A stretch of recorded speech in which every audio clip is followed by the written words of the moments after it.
Welcome to the Backyard Professor Esoteric series. I'm going to start a new study on the esoteric, esoterica, and I'm going to begin with Enoch.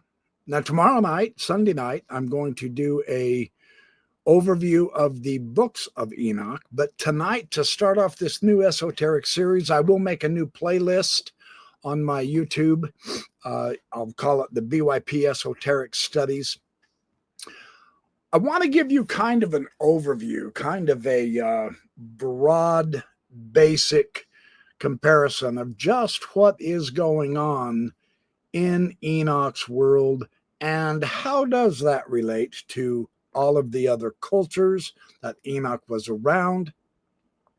How does the perennial philosophy that Enoch seems to show, how does it age through time? That's what I want to share with you. So this is going to be a comparative study, not necessarily a genetic related group of documents, but I'm going to do some cross-checking comparisons. I'm going to put a lot of dots out there and I'm going to connect them all. So tonight we begin where heaven bends down and the earth remembers it was once light. From the deserts of Qumran to the polar stars above Babylon, from the Old Testament tabernacle that resided in Solomon's temple to the cubical temple of the mystical book of the Sefer Yetzirah, the book of creation, and over to the dream of Scipio discussed by Macrobius. Humankind has always sought the gate of heaven. This is the threshold where the finite trembles into the eternal. This search for the cosmic gate is not a single myth.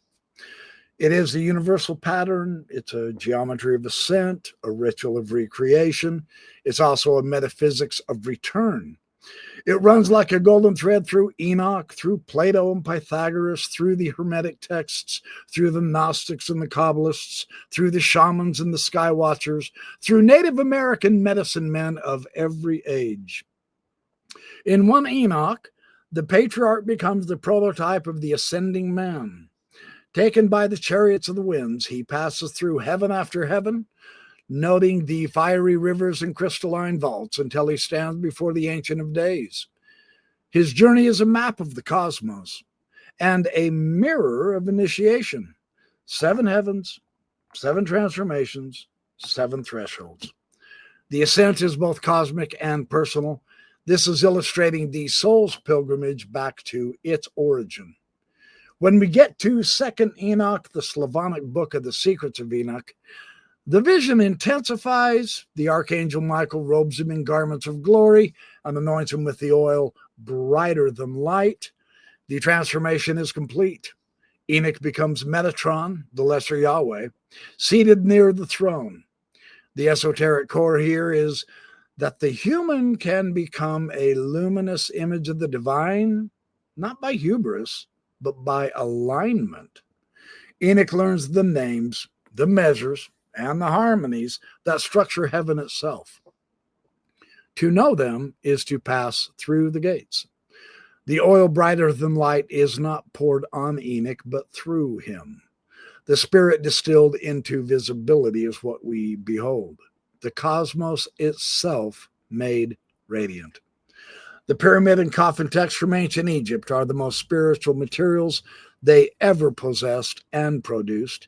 This is where the hero, who was often a deceased king, is snatched up in a whirlwind amid thunder and cosmic upheaval. The image of the king is Osiris in a whirlwind, bound for the sky on the wind. And so we get this thunder, we get the whirlwind, we get the divine transport. Well, this is precisely the language of Enoch's translation. Historically, scholars such as Hornung and Allen and Assman treat these Egyptian texts as part of a solar theology of ascent. The king merging with Re and stars, his resurrection mirrors cosmic order. The comparison is valid symbolically, not genetically, really. Both Egyptian and Enochic traditions express the initiate's apotheosis, a union of human and divine order, accompanied by cosmic commotion, and you have storm and thunder and flood. That's what they're talking about. So esoterically, this is the storm of initiation. This is the chaos that precedes the illumination. The Egyptian Book of the Dead speaks of gods embarking in the ship of millions, escaping watery chaos as Osiris rises again. Well, what better name for the ark, Hugh Nibley quips.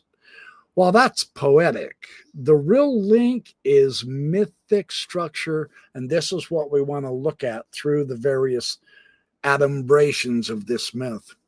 This mythic structure is destruction by water, which leads to salvation through vessel, which leads to cosmic renewal.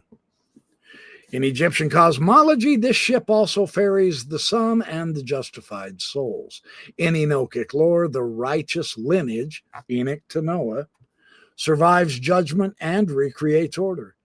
In Boccaccini's view, Enochic Judaism centered on cosmic justice and the coming judgment, not based on temple ritual.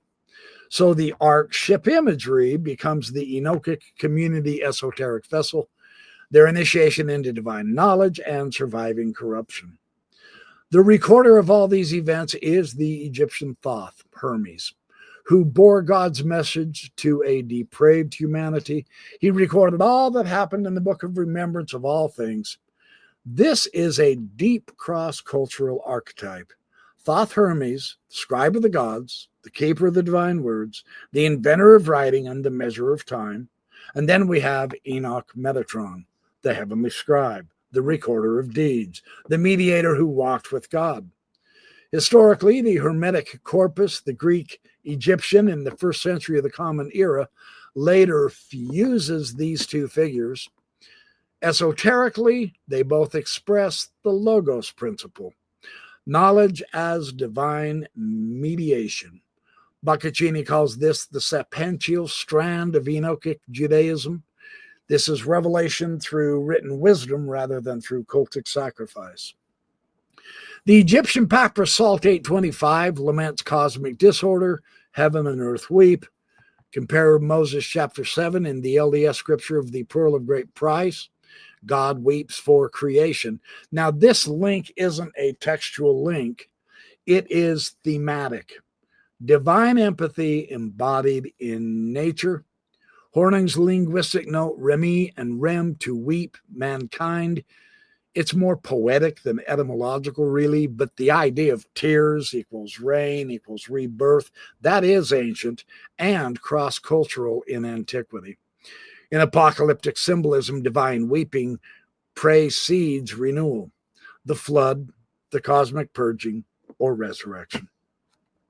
The Book of the Dead speeches, the words to be spoken by Annie, the candidate or initiate, make the deceased a scribe initiate reenacting the god's ascent.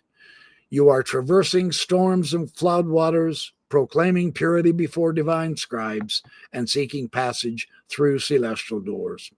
This matches the Enochian heavenly tour, passing through fiery houses, guarded gates, and angelic thresholds. This also echoes Kumaraswami's Simpligades, as well as we are about to see. Esoterically, both dramatize the soul's ascent through cosmic hierarchies by knowledge of divine names and ethical purity. Hugh Nibley, the LDS scholar on Enoch, notes two escape routes from the wickedness, one by boat, the Noah flood myth, salvation through obedience. The other one is through ascent, the Enochic path, salvation through illumination. And this polarity is genuine in the texts. When we look at 1 Enoch 106, 107, Enoch predicts Noah's birth. The Slavonic Enoch describes Enoch's assumption into glory.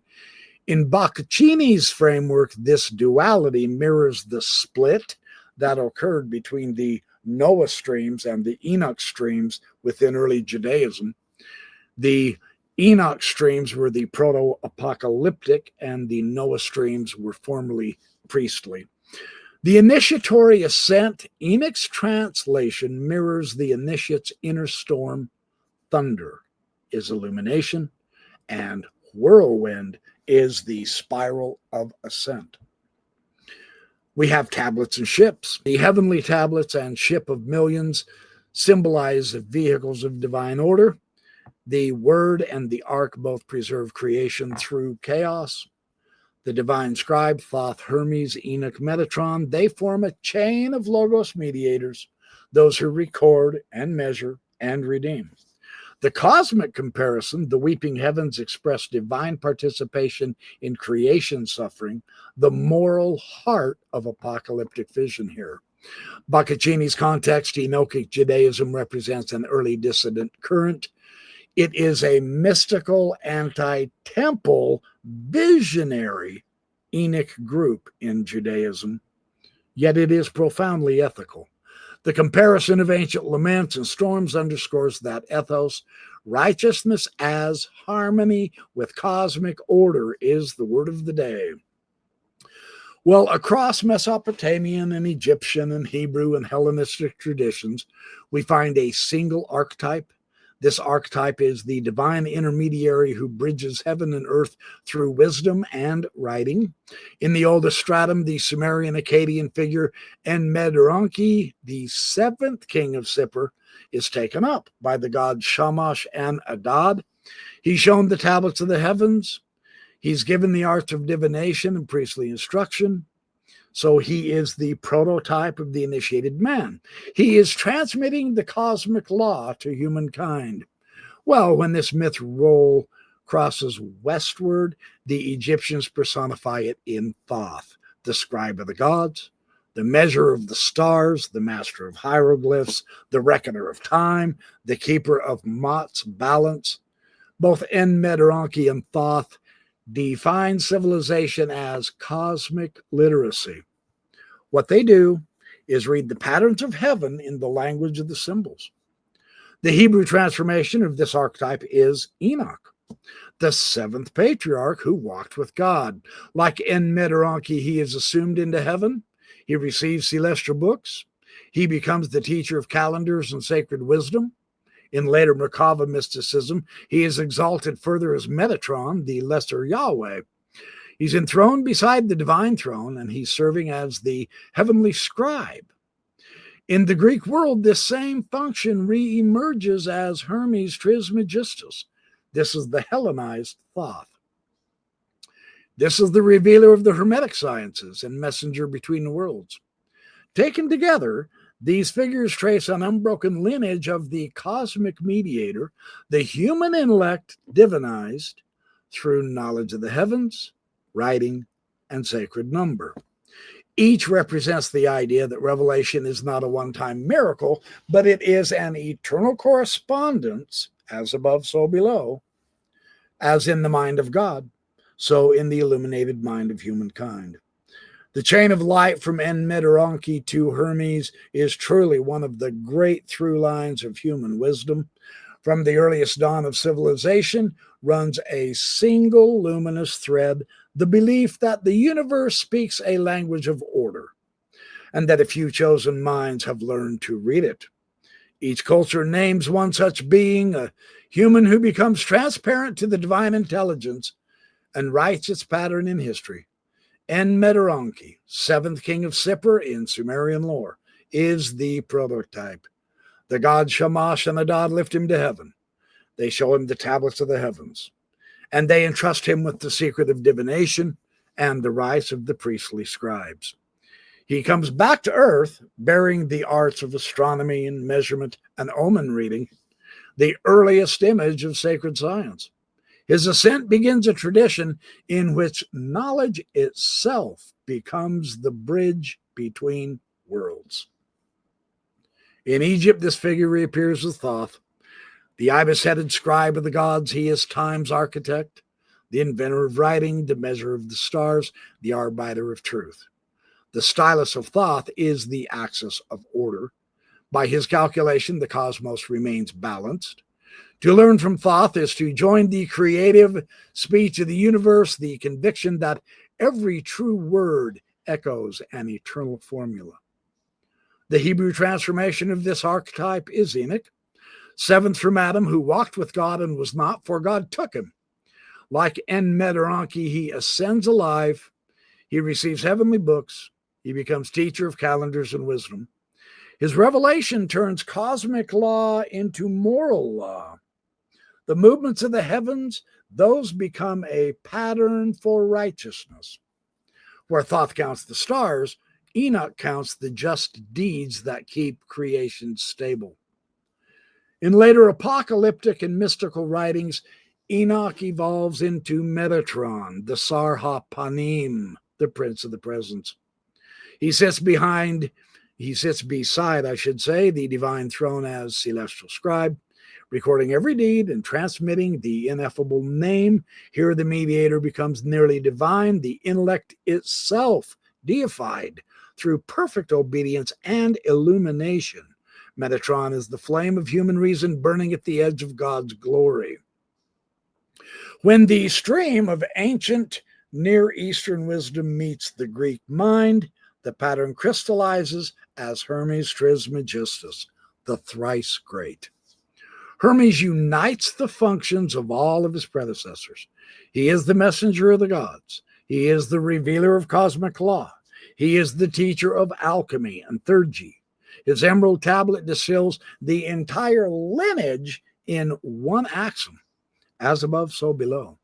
The celestial writing that Enmeteronki saw, the hieroglyphs of Thoth, the tablets of Enoch, all become the script of philosophy itself. Together, these five figures form the chain of the scribes. It's a continuous myth of humanity's upward vocation. Through them, the act of writing becomes sacrament, knowledge an initiation, and thought a form of prayer.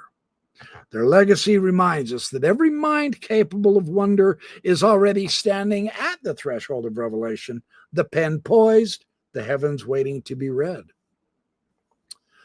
The late Theodore H. Gaster, in his monumental Thespis, recognized that ancient ritual always sought to reenact the moment of creation.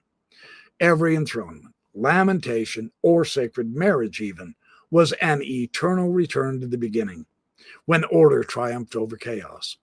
Gaster observed that Near Eastern ritual dramas followed a consistent sequence. You begin with the chaos. It's a symbolic death or a flood. You have the combat.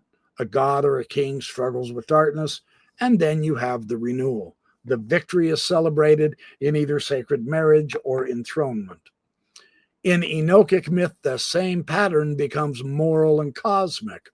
The Watcher's fall brings chaos. Enoch mediates divine judgment, similar to combat. The renewed world and his translation marks renewal. Greek myth encodes the same logic through Prometheus, the rebel who brings fire, which is knowledge. He suffers binding, which is judgment, and whose gift ultimately civilizes mankind, which is renewal. Gaster's stages describe not only the year's ritual, but the psyche's evolution from ignorance through trial to illumination. Mircea Eliade later echoed this in the myth of the eternal return. By ritually repeating the cosmogony, society's renewed time itself. So both of these thinkers, Eliade and Gaster, they saw ritual not as mere commemoration, but as recreation. The temple or the festival becomes a living axis mundi, a vertical column where heaven and earth meet again. In Enoch's language, this is the restoration of the heavenly tablets. In Gaster's, this is the drama of renewal. In Eliade's, the abolition of profane time. The German scholarship of Reitzenstein's mysteries externalized the same process that we find in the Enochic and the Egyptian texts. The movement from multiplicity to unity, the soul recentering at the polar still point, the Yanwacheli. His analysis turned salvation into a cosmic topology, the same topography of gates and poles that later Kabbalah will call the tele, which we will get to. Reitzenstein's cosmic ascent is a direct cousin to Enoch's journey through the gates of the sun. The initiate's purification corresponds to passing the clashing rocks, the Simplagatis of Kumaraswamy. His notion of the Mystus becoming a god echoes Enoch's transformation into Metatron, who is the Axis personified. Enter Anandake Kumaraswamy, that luminous bridge between East and West in essays like The Door in the Sky and The Portal of the Celestial Poles. He argued that the myths of ascent, Jacob's Ladder, the clashing rock of the Simplagatis, the Pillars of Hercules, these all describe one and the same metaphysical reality, the axis of the world, the polar gate through which spirit both descends and ascends. He called it the Yanwacheli, the gate of heaven. This is the still point around which the heavens themselves revolve. At the north celestial pole, the stars circling it without setting. It is the emblem of eternity in the midst of time. The soul's ascent is not outward, but inward to this immovable center. To pass the gate of heaven is to pass through the eye of the needle, the moment where multiplicity collapses into unity. In every genuine initiation, the candidate symbolically travels to that polar point, and it doesn't matter how he does it. He can climb the cosmic mountain, he can enter the Holy of Holies of the temple, or dying and being reborn. The aim is all the same, to align the microcosm with the macrocosm, to stand at the axis where the worlds interpenetrate. When this 20th century scholar wrote essays such as The Simplagatis and Yana Cheli, The Gate of Heaven, he was decoding in philosophical language what Enoch and the Egyptian priests had already dramatized. He saw two geometries woven through every cosmology. One, the horizontal gate, the Simplagatis, the clashing rocks. These are the eastern and western doors through which the sun moves between solstice and equinox. This is the rhythm of becoming, light and dark, birth and death, expansion and contraction. The vertical gate is the Janwa Cheli, the door in the sky, at the celestial pole. It is unmoving, the axis mundi around which all things revolve. The hero's task is to pass through both gates, to master time's oscillation and then ascend through the polar opening into eternity. Well, the Simplagatis are the thresholds of the solstices in our sky. They clash for every soul caught in duality. Passage requires perfect timing, balance between opposites. The gate of heaven is the axis of still awareness. In meditation, these two axes meet, breath rising and falling, that's the horizontal rhythm, crosses the spine's stillness, the vertical pole, and at their intersection, consciousness discovers the center of the world. The Sefer Yetzirah in the Kaplan translation preserves a fragment of this same vision. It speaks of the Teli, the cosmic dragon coiled around the upper dome of the heavens, identified by commentators with the constellation Draco. Around this serpent, the universe turns. The Teli is both motion and stillness. It's both guardian and guide, the very spine of creation. So this explains that Teli, and the word means the hanging one, denotes the celestial dragon coiled around the northern pole, the constellation Draco, whose star Thuban once marked true north. Teli is the spatial axis, the still spine of the cosmos.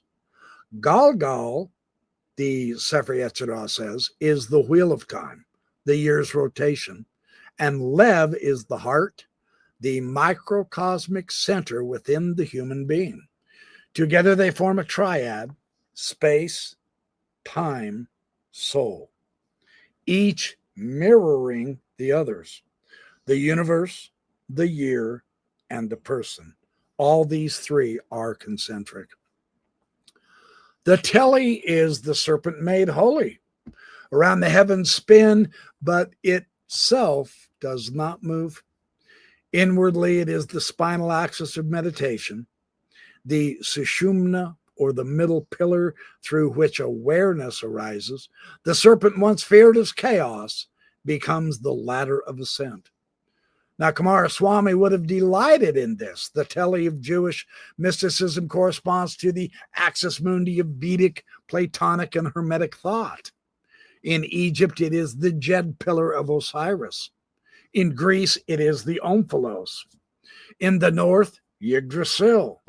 In the Andes, it's the world tree of Viracocha. The symbol recurs because it encodes a fundamental truth that the universe is organized around a center of rest. And spiritual ascent is the art of finding that center of rest within ourselves. And we are here to learn how to do just that tonight in this lecture. So long before Genesis, the Babylonians sang of Tiamat, the watery mother whose chaos was the womb of all creation.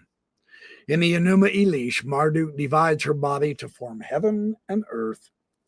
The heavens are stretched from her ribs, the seas from her entrails. The act of creation is not ex nihilo, it is ex Tiamat. The cosmos as order rested from the living body of the infinite. The Hebrew author of Genesis knew this myth. The opening verse, "And darkness was upon the face of the deep," uses Tehom. This is a direct echo of Tiamat.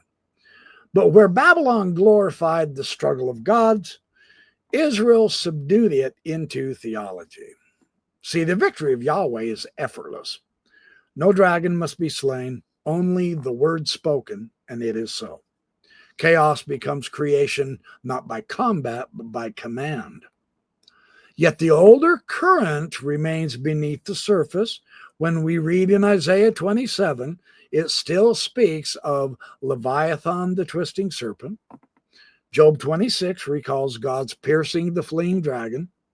And Psalm 74 remembers the ancient sea monster crushed by the divine hand. Genesis veils the mythic duel. The prophets whisper that it never vanished.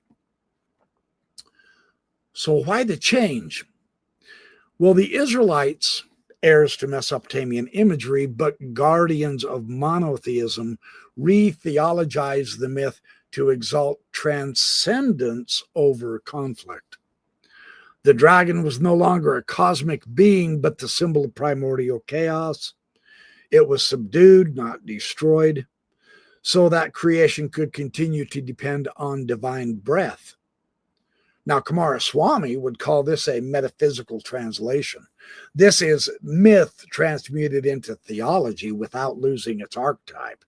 The serpent remains the axis. In the Garden of Eden, it does whisper knowledge. At the base of Yggdrasil, it gnaws the roots. In the Sefer Yetzirah, it winds as the telly through the polar sky. See, each version preserves the same geometry, chaos coiled about the still point. So the biblical redactors turned a cosmogonic combat into a statement of order. God speaks, and the universe obeys. But note the subtle paradox here. Speech itself becomes a weapon of form, a vibration that divides light from darkness, upper from lower waters.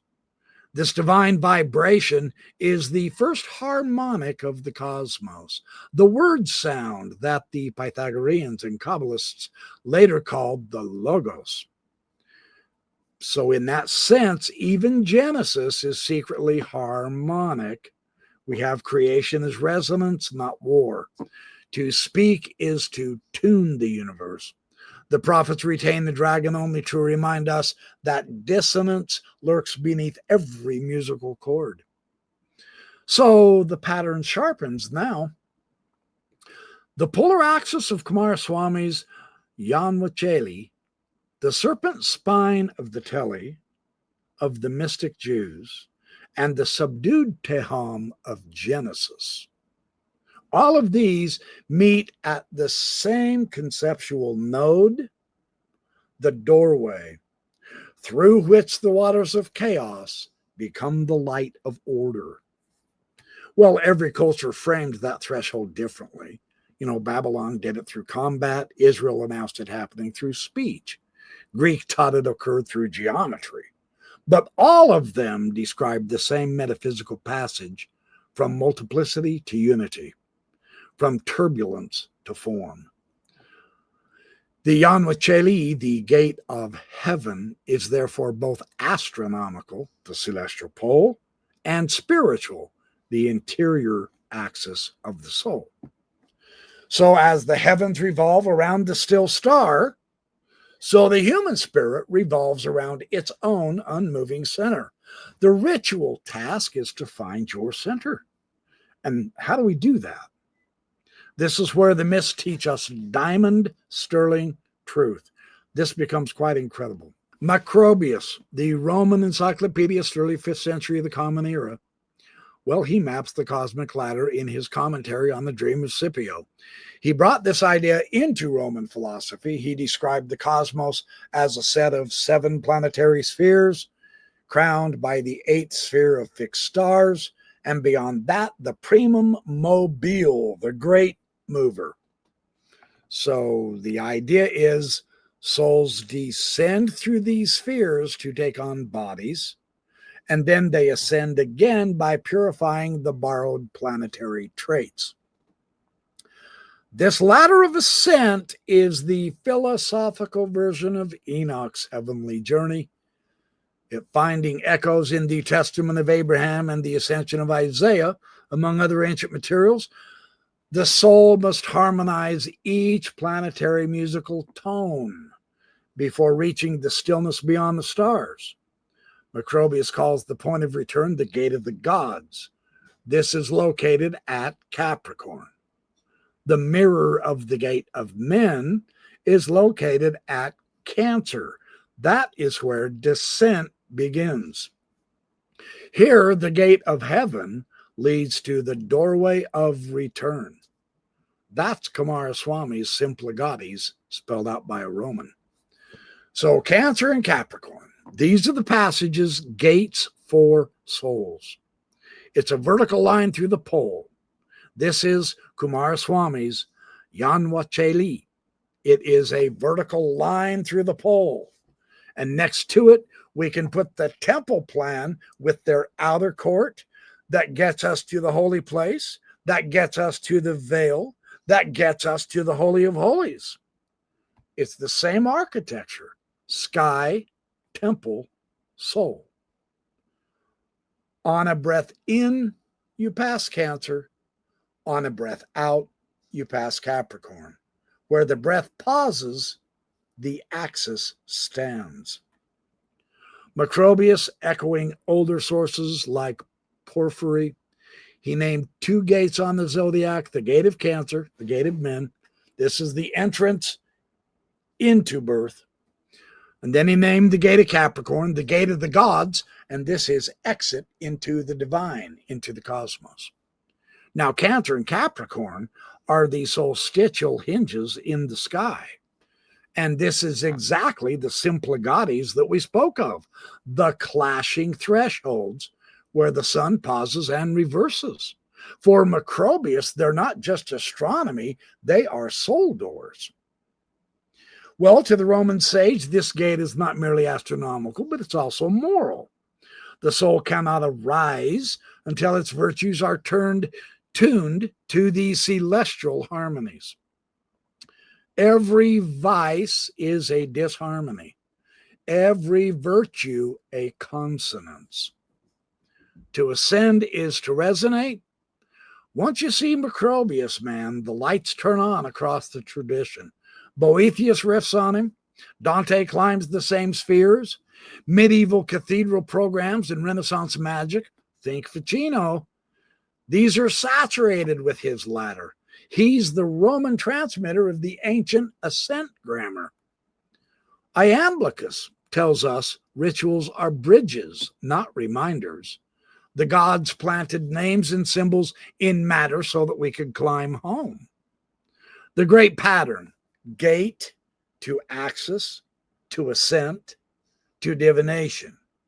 From Tiamat to Tehom, to the Tele, from Enoch to Kumaraswamy. And when we slip into late antiquity, this is where the pattern becomes beautifully explicit in two towering voices. Macrobius, the Roman encyclopedist, who maps the cosmic ladder in the commentary on the Dream of Scipio, and Iamblichus, the Syrian Neoplatonist. And he teaches theurgy, that is, ritual, as the living gate technology that returns the soul to the gods. These two are perfect companions. Macrobius gives us the architecture of ascent. Iamblichus gives us the practice. Ethics is acoustics, the music of the spheres. That's not poetry. It's the physics of the soul. Virtue is tuning the soul. Only what's in tune can pass the gate. The gate of heaven is not a metaphor, it's a function, and it exists in the sky, in the sanctuary, and in the heart. Macrobius also echoes the idea, common in antiquity, that the Milky Way is the river or the road by which souls descend to embodiment and later return. This is the Roman mirror of the Egyptian solar bark and Enoch's gates of the luminaries. It's a shared language for the soul's itinerary across cosmic geography. Now, Macrobius is telling us that ethics is acoustics. The passage through gates isn't only passwords and angels, it's resonance. To pass a sphere, you must sound like it, which in human terms is virtue, courage, temperance, justice. And this is tuned to cosmic pitch. It's Enoch's righteousness rendered as Roman music theory. Each planetary sphere emits a tone. Together they form a cosmic harmony. Now, the soul does fall out of tune when it's descending into matter. So the work of philosophy and virtue is the retuning of the soul, so that the soul can pass each gate without being crushed by disharmony. So if Macrobius gives us the map, Iamblichus hands us the operating manual.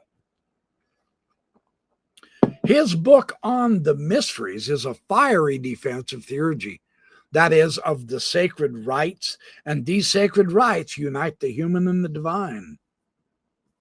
So Iamblichus taught that the universe is a living network of sympathies. Everything visible is connected by invisible threads of divine power. Symbols, names, and numbers are not human inventions, but they are signatures of correspondence. The gods, he said, descend through symbols, and the soul ascends through rites. For him, ritual is not theater, but theurgy, the divine work. When the initiate pronounces sacred names or he performs consecrated gestures, he's not imitating divinity, he is participating in the cosmic order.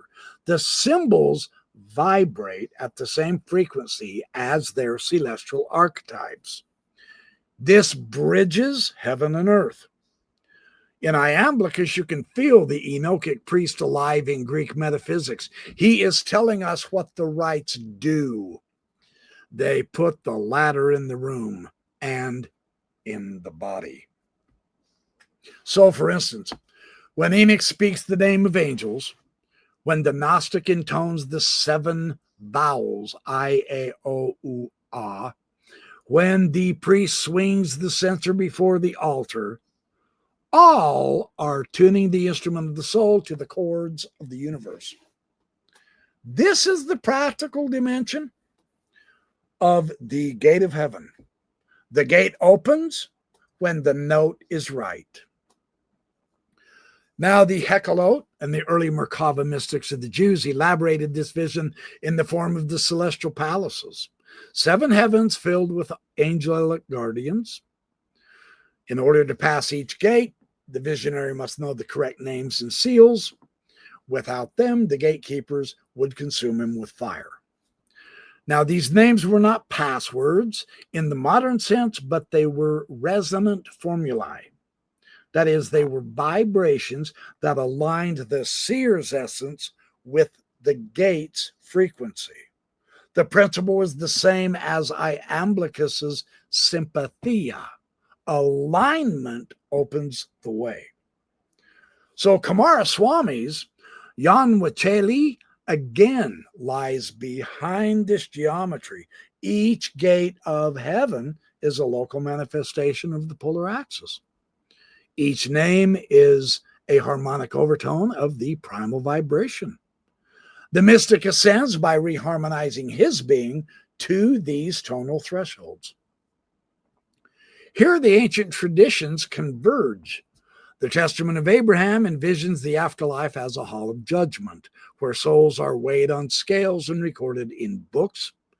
The righteous ascend through the narrow gate, the wicked fall through the wide one. The imagery is judicial, but beneath it lies a musical metaphor. The soul must balance. It must fit the measure. So Macrobius would say the same in philosophical terms. See, each planet adds a vibration, and the purified soul must retune itself before returning through the Yanwacheli, the gate of heaven. Iamblichus gives the ritual mechanics, names, symbols as the levers and levels of adjustment. The Gnostic adds the esoteric echo, the seals, the vowels, the baptisms, and these recalibrate the inner frequency. So Macrobius, the 5th century of the Common Era, he systemizes Cicero's dream of Scipio into a multi-tier cosmos. 7 planetary spheres from the moon to Saturn. The 8th sphere of the fixed stars, the primum mobile. Souls descend through these layers to embodiment, and they ascend back after death. Each sphere marks the soul with qualities it must purify and reharmonize in order to ascend. He also names 2 gates in the zodiac: Cancer, gates of men descent; Capricorn, gates of God's ascent. The whole universe sings the music of the spheres. And salvation is returning the soul to that harmony. Together they form what might be called the harmonic theology of the gate. The function of the Testament of Abraham scales and books is the weighing. This is justice as proportionality. It's equilibrium of the soul. In the Pistis Sophia and books of Yehu, we have seals, names, and baptisms in tuning. In the esoteric meaning, the liturgy is vibration. It's a spiritual resonance. With harmony, Macrobius has virtues as planetary consonants. This is ethics as cosmic music. And with sympathy, we read in Iamblichus divine names as operative forces. Theurgy as attunement to the divine order. To be fit is to be in tune. And the gate is what measures by resonance. So the gate of heaven admits only those whose vibration matches the music of the spheres. Well, in the ascension of Isaiah, the prophet passeth through successive heavens. He's shedding one garment and receiving another at every level. These robes are not fabrics, they are states of luminosity. The same motif appears in the apocalypse of Abraham, where the patriarch soul is clothed with glory before standing in the presence of the Eternal One. The garment is the visible form of harmony, the soul arrayed in the light that it has become. What happens? Well, the prophet Isaiah is taken by an angelic guide up through the 7 heavens. He sees ranks of angels, liturgy, the supreme glory in the 7th heaven.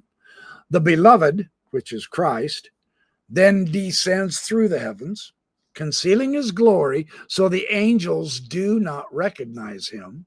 He enters the world and he later reascends. Only then do the righteous receive their robes, their crowns, and their thrones.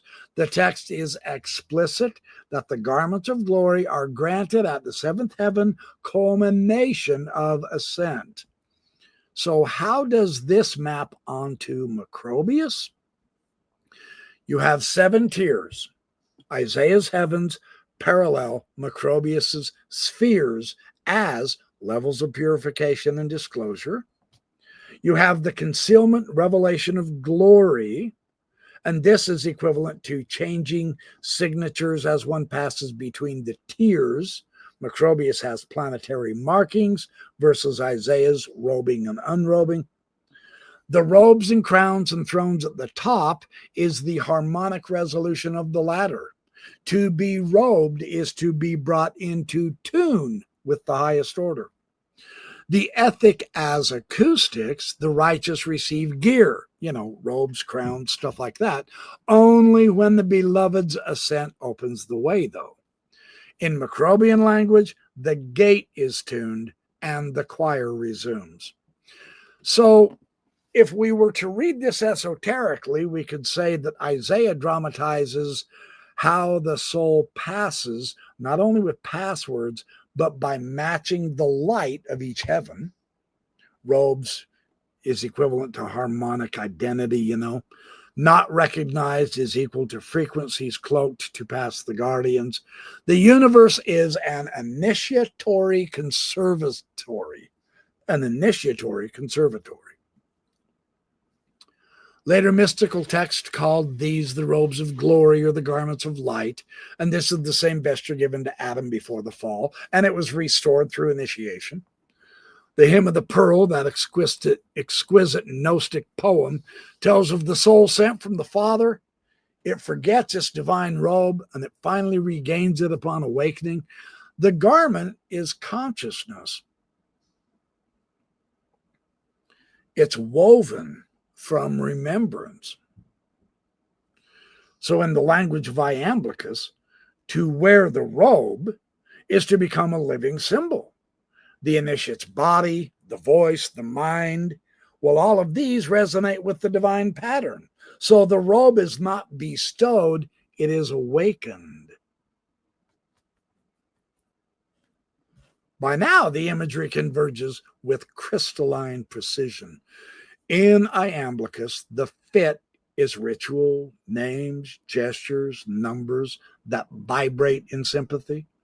In Macrobius, the fit is moral, virtues tuned to planetary harmonies.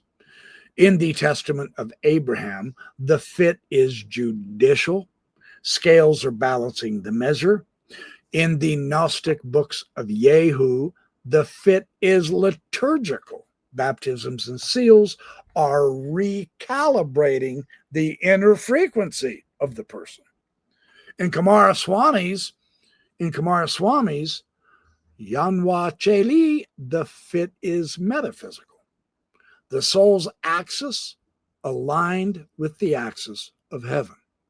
So the principle uniting them is that likeness grants passage, whether by measure or name, harmony or time. The gate responds to resemblance. It opens when the microcosm mirrors the macrocosm, when the spark within matches the star above. Well, Macrobius wrote the cosmic staff paper, the lines on which the music of salvation must be played. Pistis Sophia and the books of Jehu hand us the instrument. Vowels that resonate like strings, seals that keep the tone from slipping, baptisms that wash and temper the metal, robes that hold the shape of light, so that when the soul is tuned and weighed and robed, the gates of the gods and the treasury of light, well, those are just 2 names for the same arrival at the axis. Another way to see this is Macrobius drew the grid. Isaiah, Abraham, and Abraham again walked it. One sings the score, the other performs the rite. And the initiatory secret across all of them is that the gate of the gods opens when the human being becomes measured light. A robe that fits, a tone that stills, a heart that stands at the axis. Now, whether you call them heaven or spheres, whether you climb by robes or by harmony, the soul passes the gate when it is in measure with the world's divine music, is the point that they are all pointing to. Well, this shows that Jewish and early Christian apocalypses, these weren't random fever dreams. They're precision maps of the same ladder that Macrobius codified. So among the fragments of Cave 11 at Qumran lies a brief but thunderous text, the 11Q13 Melchizedek, 11Q Melchizedek. It's written on parchment, describes the cosmic day of atonement when the heavenly Melchizedek will proclaim liberty to the captives and atone for the sons of light. He will judge Belial and his spirits of darkness, restoring the divine order through a final jubilee. So in other words, time itself becomes a ritual, the ultimate Yom Kippur, when guilt is remitted, debts are canceled, and the cosmos is reset to zero. See, the high priest of this drama is not mortal, but angel-morphic. It's a being so luminous that some scholars call him quasi-divine. Here, priesthood and cosmology merge. Melchizedek embodies the axis of mercy, the point where sacred time and eternal light coincide. The Qumran sect lived as if poised before that cosmic gate. Their calendars, their purifications, their hymns, well, these were preparations for the opening of the gate of heaven, a door in time as much as in heaven. So centuries later, Egyptian Gnostic circles described the same priest, but with different imagery. The Pistis Sophia, the books of Jehu, they have Melchizedek appearing as the receiver in light. His work is ceaseless. He purified the light powers that ascend from the lower worlds, and he carries their light into the treasury of light. Every rescue, every baptism, every sealing sends a spark upward, and Melchizedek conducts it through the gates. So here, the gate is not the jubilee of time, but it is the frequency of purity. Souls and powers rise only when their vibration is refined. So the rites of sealing, you have triple baptisms, water, spirit, fire. These function as spiritual distillations. They're stripping away the admixture of darkness, these rites. And when the light resonates at the treasury's pitch, the door swings open. The book of Jehu names the regions, the lords, the passwords of this passage. Each zone corresponds to a vowel sound of the divine name, i.e. Oua. The initiate chants them in precise sequence, retuning the soul's tone until it matches the celestial choir. Iamblichus would have nodded in recognition. This is his theurgy translated into the Gnostic idiom. At Qumran, Melchizedek is the heavenly high priest who proclaims the Jubilee. He atones for the sons of light. He judges Belial, the day of atonement at the end of time. In Pistis Sophia, Melchizedek is the receiver of the light, who purifies the sparks and carries them through the gates and into the treasury of light. See, one speaks the language of justice and jubilee, and the other speaks the language of liturgy and light. But both describe the same priest at the same door. Now, it's important to realize names are not passwords in a crude sense. They are frequencies. Pronouncing them while properly sealed and baptized entrains your subtle body to the measure of the aeon that you're entering. Vowels. These mirror the cosmic harmonics. They are the music of the spheres you can actually sing. We see this in the Greek magical papyri as well. Robes are the stabilized identity in light. If you can wear the robe, you are that realm's pitch. Melchizedek, Yehu, the higher order conductors, is pulling your light through the last choke points into the treasury. Well, judgment and sympathy are two halves of the same priesthood. At Qumran, the sacred time proclaims Jubilee, he atones, he judges Belial, the trumpet of liberty, and the chronological opening. In the Pistis Sophia and books of Yehu, you have the sacred light instead of sacred time. You have purifies the light. You transfer to the treasury. You have the vowel of resonance rather than the trumpet of liberty. And you have a vibrational opening instead of a chronological opening. One speaks in the language of justice. The other is speaking in the language of harmony. Both describes the same metaphysical mechanism, alignment. In Qumran, alignment is moral and calendrical. In Pistis Sophia, it is liturgical and sonic. Yet in both, Melchizedek is the keeper of the fit. He opens the gate of heaven only when creation matches the measure of the divine. So, we can now see a grand quartet of gate technologies operating across the traditions. Each tradition identifies a different frequency of access. The Qumran is sacred time. Jubilee Yom Kippur trumpets. The dimension is chronological. The Pistis Sophia Yehu is sacred name. Seals, baptisms, vowel, harmonics. The dimension is theurgical. Macrobius has sacred harmony, planetary virtues, cosmic music. The dimension is philosophical, while the Testament of Abraham has the sacred measure, the scales, the books, the weighing, and the dimension is moral. Each tradition identifies a different frequency of access. Yet every one of them meet at that polar threshold, the gate of heaven. If one were to play them as notes, they would form a four-tone cosmic chord: time, name, harmony, measure. When they sound together, the universe resonates as temple. Interestingly, second Enoch, the Slavonic, has multiple heavens, angelic tours, robes of glory at the summit. Third Baruch has 5 or 7 heavens, punishments, and guardians. The Apocalypse of Zephaniah has a guided tour and judgment imagery. And the Shepherd of Hermas has robe imagery and tower, which is the temple.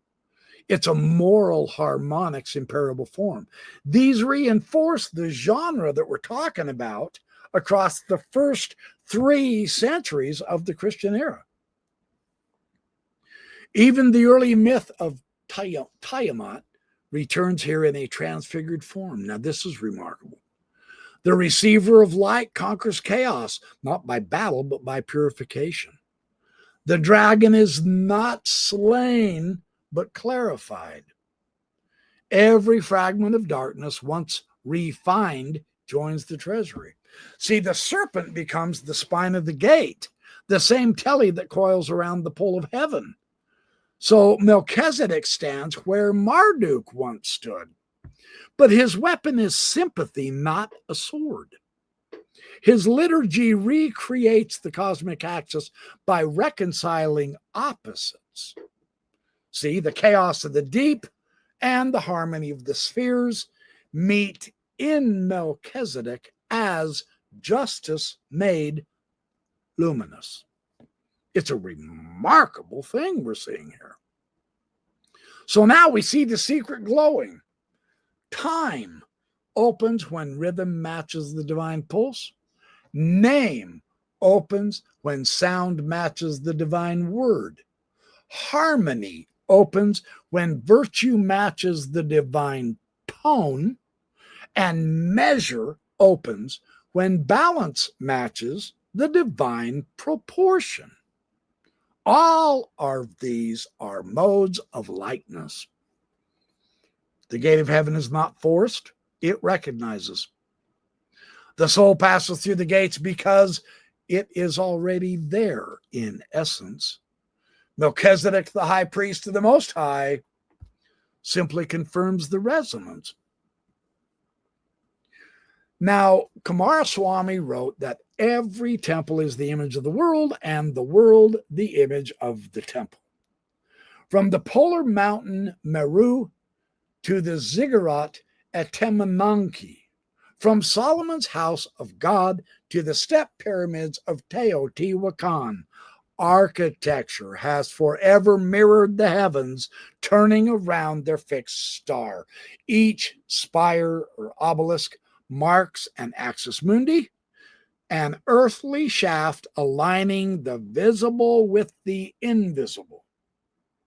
So when Kumaraswamy spoke of the gate of heaven, the Yanwacheli, he meant this alignment in its purest form, the gate that joins cosmos and consciousness.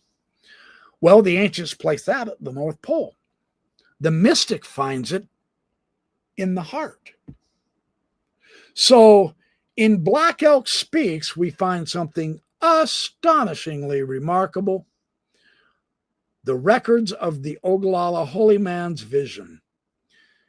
He says, I was standing on the highest mountain of them all, and round about beneath me was the whole hoop of the world, and the center of the world was the center of myself. So here is the Great Plains expression of the same universal geometry. The mountain is the world tree, the hoop is the cosmic circle, the center is the gate of heaven, rendered in human awareness.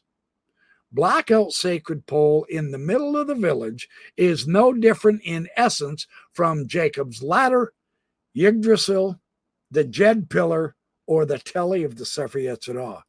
It is the still point through which the many paths of the people converge. So what happens is his revelation dissolves the distinction between cosmology and compassion.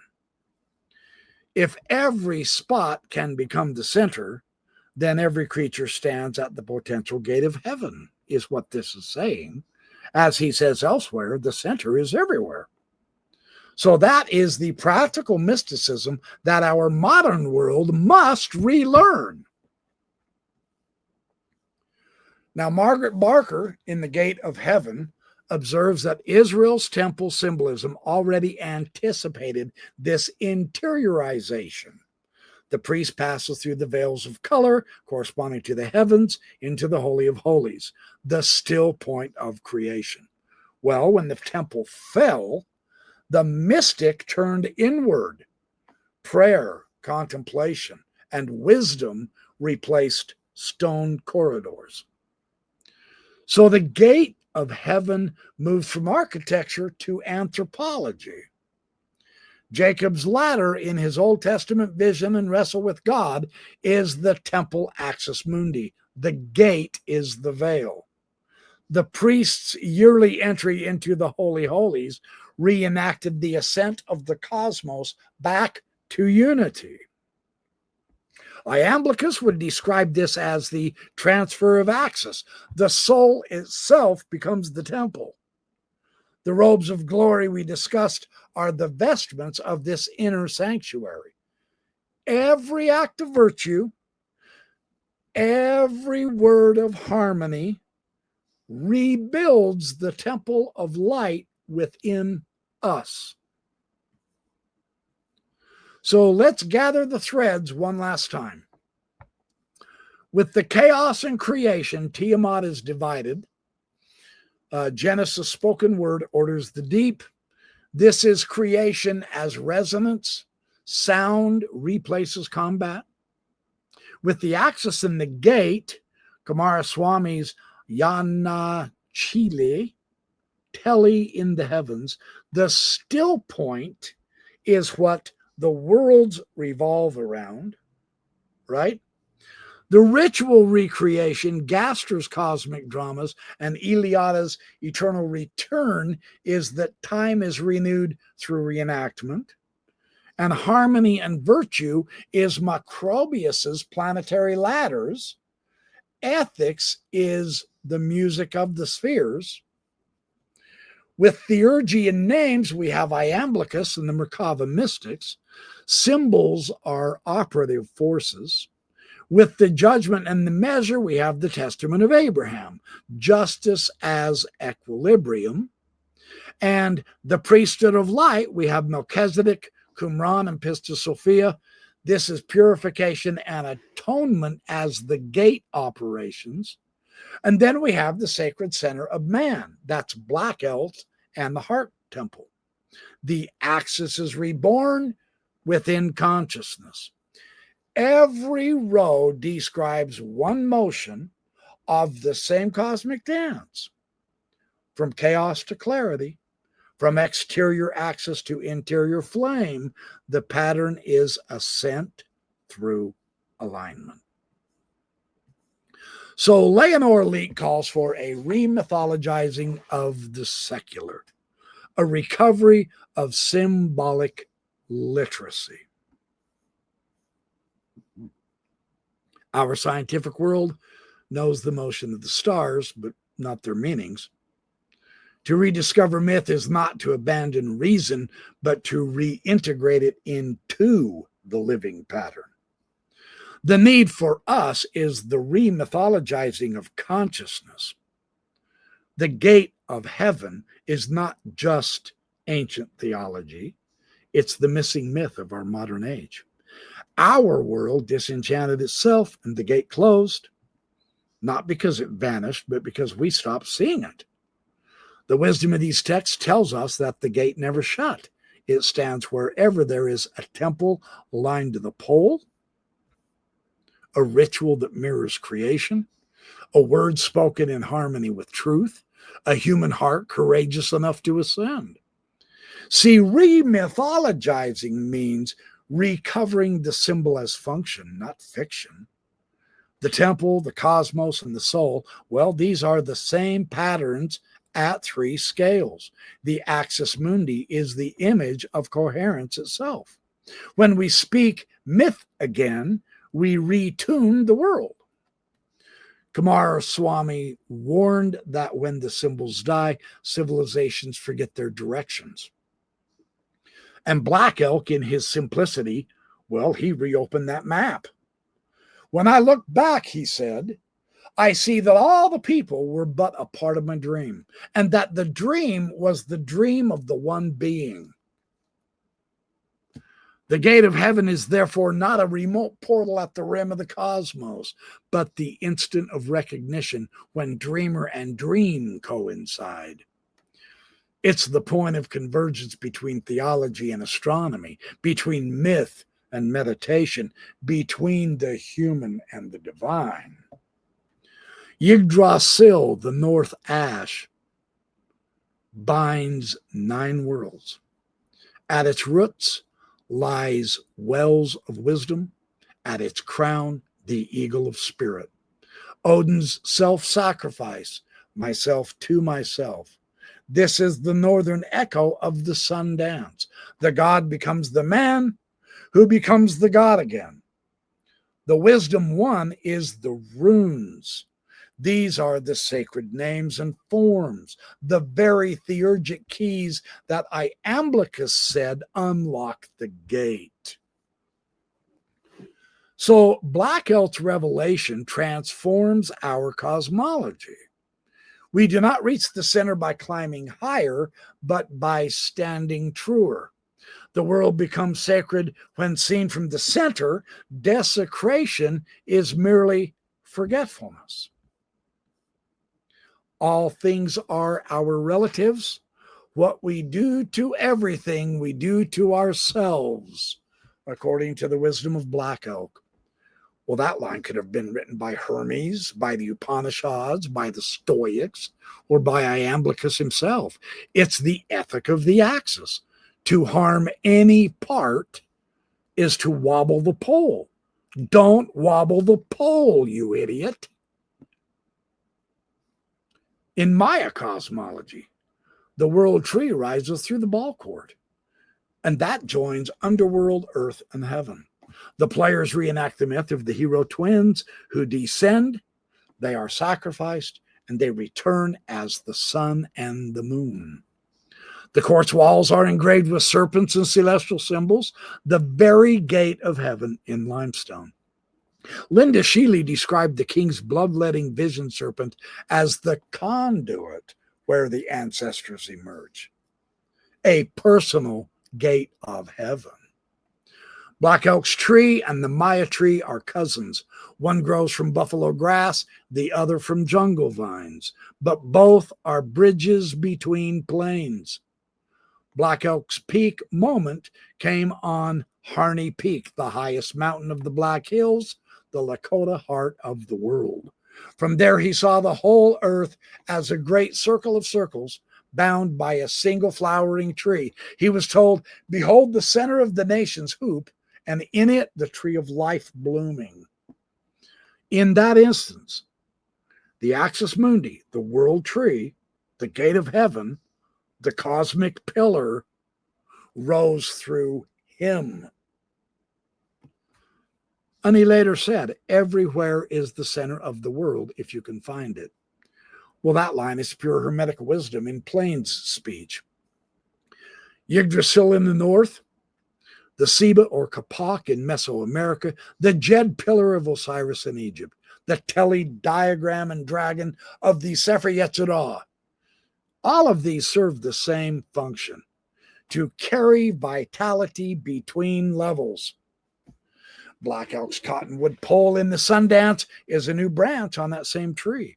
When dancers fasten themselves to it with thongs and they circle around in pain and prayer, they are reenacting the sacrifice of the axis. This is Odin hanging 9 nights on Yggdrasil to gain wisdom.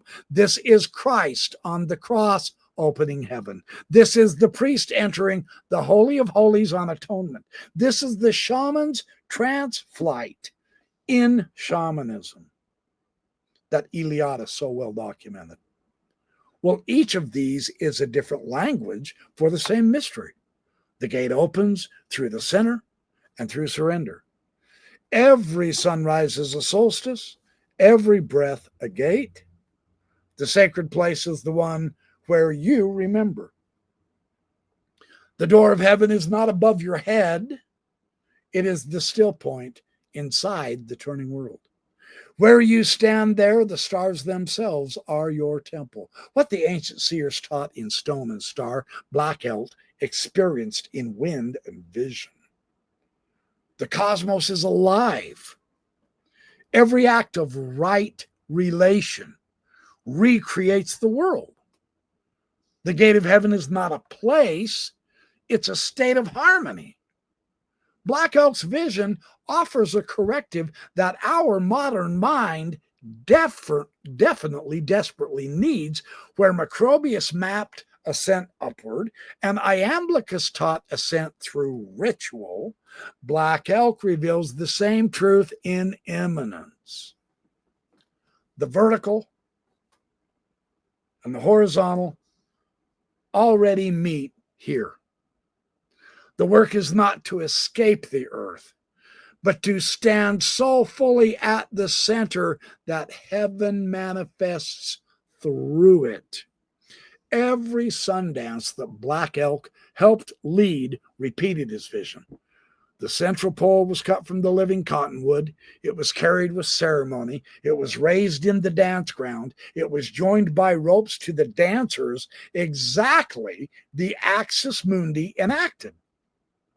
The people circled, singing and suffering for renewal. Well, what do you think the Egyptian Jed pillar is? the festivals, the raising of Osiris's backbone, the Mesoamerican world tree rituals at the ball court center, the Hebrew Day of Atonement, when the high priest re-enters the Holy of Holies, the center, Iamblichus's theurgy, which restores cosmic sympathy through rite. Each is a world rebalancing. In Black Elk's idiom, when the hoop is whole, the people live. When the center is forgotten, the world sickens. Well, Black Elk insists the center cannot be destroyed. It lives wherever people pray in harmony with the directions. It reawakens whenever the drumbeat resumes. The center is everywhere. Black Elk's teaching to Neihart is paraphrased in that, but that statement mirrors the Hermetic axiom, God is a sphere whose center is everywhere. The inside is identical to the Neoplatonic and the Kabbalistic one. The axis of the world passes through each soul, you and me. The Lakota medicine wheel is the gate of heaven in motion. A horizontal mandala with a vertical pulse from earth to heaven.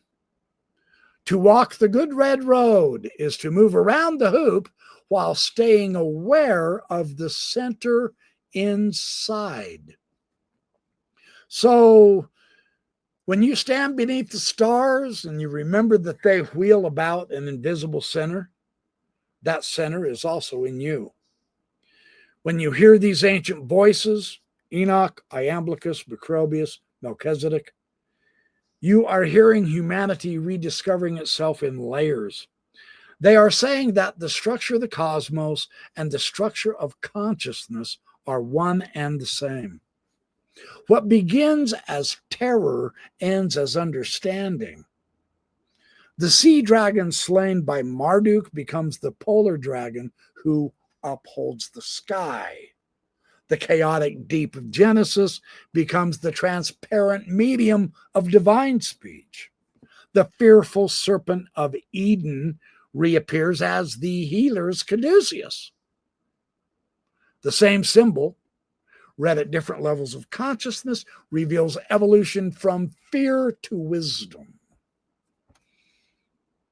Kumaraswami's Yana, Cheli, Kaplan's Teli, Enoch's throne of glory, the Egyptian imperishables, the stars, all point to one truth. The world itself is an initiation. Every sunrise through the eastern gate and every quiet breath through the heart repeats the same cosmic drama. When awareness finds its still axis amid the turning of thought, the ancient door again opens. We too stand like Enoch before the face of the Lord forever. So each myth, each rite, each temple, well, these are instruments tuned to the music of the spheres. Our task isn't to copy their forms. No. Our task is to retune our own hearing. Right? When the ear awakens, the gate opens.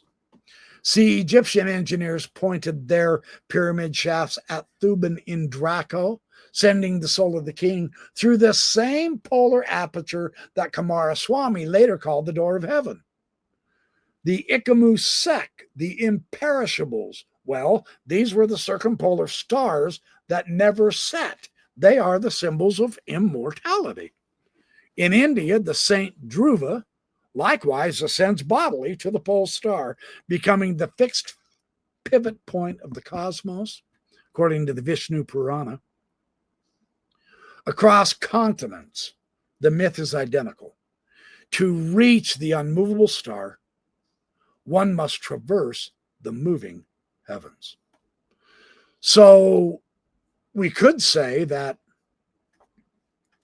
this pole, this axis mundi, signifies being. The circling constellations around the pole signifies becoming. Enlightenment is not ceasing to move, but it is discovering stillness within motion. Consciousness unshaken amid change. See, that's why the initiate, like Enoch or Pharaoh or whoever you choose, is said to stand upright forever. So across all of these mythic truths, one structure repeats. Descent into matter or chaos. See, that's Tiamat, the birth gate.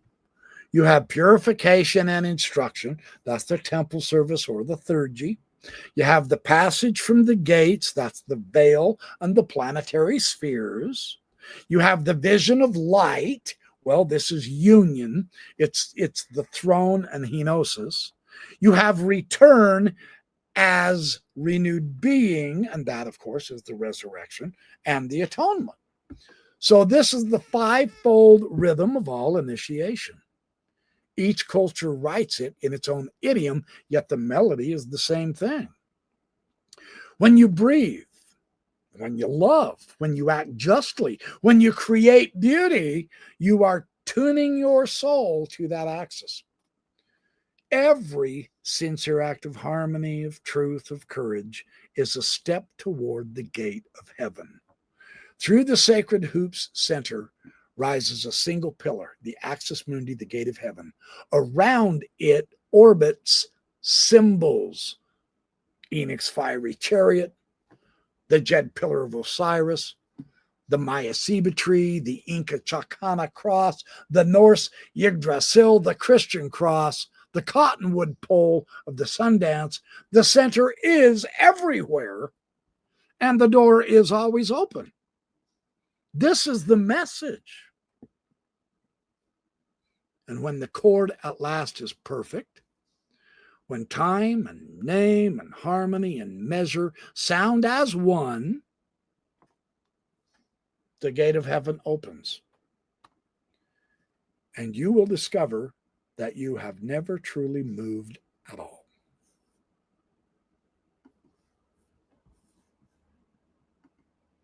So thanks for watching my Backyard Professor videos on esoteric teachings.